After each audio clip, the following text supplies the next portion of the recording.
Bonsoir chers téléspectateurs, j'espère que vous allez très bien et que vous passez un très bon Ramadan. Soyez les bienvenus dans votre chaîne Prof Ahmed, la chaîne de l'excellence.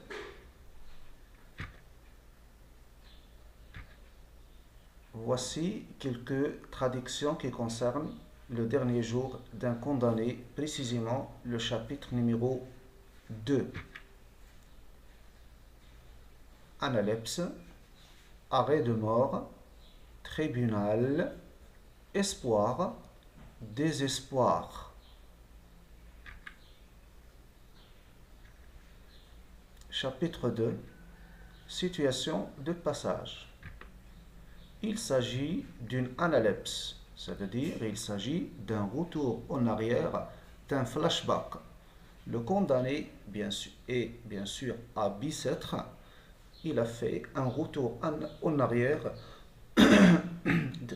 désolé, pour parler de ce qui s'est passé au tribunal au moment de la lecture du verdict, au moment de la lecture de la sentence de mort. Le condamné évoque son arrêt de mort au tribunal. Bien sûr, quand je dis tribunal, je dis palais de justice. Revenez toujours au schéma que j'ai présenté sur cette chaîne et dans lequel je parle des lieux et des événements dans un schéma. D'accord? Je passe. Le condamné avant et après la lecture du verdict. Donc, ce qui est essentiel dans ce deuxième chapitre, c'est l'état d'âme du condamné à mort. Donc, on peut diviser son état d'âme en deux parties, en deux phases, en deux étapes. La première avant la lecture du verdict et la deuxième après la lecture de la sentence de mort. Avant, comment était le condamné? Avant la lecture du verdict, il espère vivre encore. Je peux dire qu'il vit dans l'espoir. Donc voilà son état d'âme. Son état d'âme avant la lecture du verdict est positif. Il vit dans l'espoir. Bien. Après, tout a changé en lui car il est condamné à mort. Donc il est désespéré. Il est désespéré. Il vit dans le désespoir. Bien, je passe aux extraits.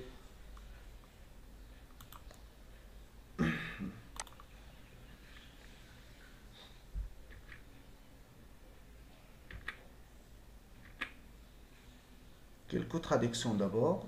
Le procureur général, juge, président, fracas.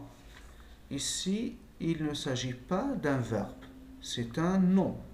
D'accord? Stupéfait, révolution, révolution.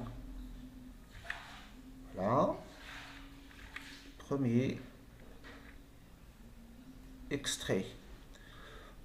Alors, je reprends que le condamné est à Bicêtre dans ce passage. En tant que quelqu'un qui écrit, il est à Bicêtre. Mais en tant que quelqu'un qui est jugé à la peine de mort, qui est condamné à la peine de mort, il est au tribunal. N'est-ce pas? Donc, parce qu'il a fait un retour en arrière, un flashback. Bien. Le procureur général combattit l'avocat. Bien sûr, en tant qu'accusé, il doit avoir un avocat. Et je l'écoutais avec une satisfaction stupide. Puis les juges sortirent, puis ils rentrèrent. Et le président me lit mon arrêt. D'accord?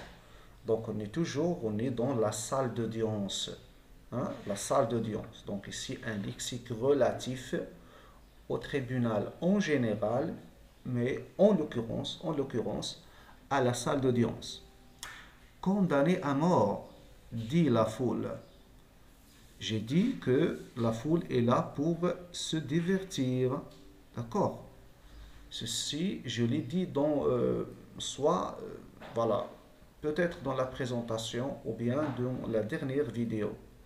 Et tandis qu'on m'emmenait, tout ce peuple se rua sur mes pas avec le fracas d'un édifice qui se démolit. Voyez? Donc je reprends, condamné à mort, dit la foule, et tandis qu'on me menait, tout ce peuple se rua. Donc il s'agit d'une ruade. Tout le monde se précipite vers le condamné à mort. D'accord? La conséquence, voilà, tout ce peuple se rua sur mes pas avec le fracas. C'était comme un fracas, un grand bruit euh, d'une maison, d'un immeuble, voilà, une construction, je dirais, une construction d'un édifice qui se démolit. Bien. Moi, je marchais ivre et stupéfait. Revenez à la traduction pour savoir qu'est-ce que ça veut dire stupéfait. Moi, je marchais ivre. C'était ivre. Il était sur le point de tomber. N'est-ce pas? Ivre. Ivre, ivrogne, vin. D'accord? Moi, je marchais ivre et stupéfait. Une révolution venait de se faire en moi. Donc là, c'est là que commence, c'est à ce moment-là que commence, euh, voilà, la comparaison. C'est la comparaison entre deux états d'âme. Donc voici le premier indicateur temporel jusqu'à. Jusqu'à. Je souligne jusqu'à. Donc jusqu'à, je peux le remplacer par avant, n'est-ce pas? Avant l'arrêt de mort, j'étais comme cela, n'est-ce pas? Je lis comment était avant l'arrêt de mort. Jusqu'à l'arrêt de mort, il veut dire la lecture de l'arrêt de mort. Je m'étais senti respirer, palpiter, vivre dans le même milieu que les autres hommes. Donc avant la lecture du verdict, il était comme tout le monde. D'accord? Il était, je dirais, normal. Voilà, il respire d'une manière normale, son cœur palpite, il vit dans la même atmosphère que les autres. Voilà. Donc, c'est la fin du premier extrait. Le deuxième extrait, c'est la suite immédiate de ce premier extrait.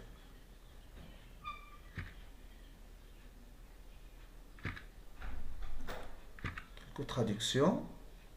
Distinguer, clôture, monde, aspect, pâle, linceul. Voici le deuxième extrait, tiré bien sûr du deuxième chapitre. Donc, ce deuxième extrait commence par un indicateur temporel, l'adverbe maintenant. Maintenant. Normalement, voilà, on doit mettre une virgule ici.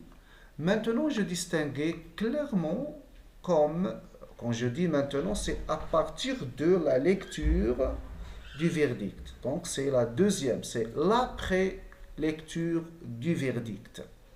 Alors, je lis. Maintenant, je distinguais clairement comme une clôture entre le moi et entre le monde et moi. Donc, avant la lecture du verdict, c'était le même monde, le même univers, la même atmosphère. Maintenant, ce n'est pas le cas. Donc, il y a une clôture, une barrière entre le condamné à mort et le monde qui l'entoure. Rien ne m'apparaissait plus sur le même aspect qu'auparavant. Ces larges fenêtres lumineuses, ce beau soleil, ce ciel pur, cette jolie fleur, tout cela était blond et pâle. Donc avant la lecture du verdict, les fenêtres étaient lumineuses, le soleil était beau, le ciel était pur, la fleur était jolie, mais malheureusement, après la lecture du verdict, tout a changé en lui et ce monde-là, qui était séduisant, attirant, est devenu blond, pâle, d'où la couleur d'un linceul. D'où la couleur d'un linceul. Donc ici, c'est une métaphore. Il a comparé ce monde, le monde d'après la lecture des verdicts, à un linceul. Il a comparé son outil de comparaison. D'accord? Donc c'est une métaphore. Bien. Quand je dis linceul, je dis mort, je dis deuil, je dis désespoir, n'est-ce pas? Ces hommes, ces femmes, ces enfants, voici une énumération. Ces hommes, ces femmes, ces enfants, bien sûr, il parle de la foule. Il parle du public qui est là en train de jouir, en train de voir le condamné à mort. Parce que, je l'ai déjà dit, le fait d'assister à ce spectacle-là, que ce soit ce spectacle de la condamnation à mort, ou bien celui du transfert d'une prison à une autre, ou bien de l'exécution à la place, sur la place de grève. Donc ces spectacles étaient trop guettés par les gens, parce que c'était des spectacles où ils passaient du temps, des temps agréables. Je reviens au texte. Ces hommes, ces femmes, ces enfants qui se pressaient sur mon passage. Donc ici, je souligne le verbe se presser, c'est se précipiter. Donc il s'agit ici de la ruade, d'une curée, hein, la curée, qui se pressait sur mon passage. Je leur trouvais des airs de fantômes. Donc là, il compare ces hommes, ces femmes, ces enfants aux fantômes, au spectre. Donc on peut dire, je reviens en arrière, désolé,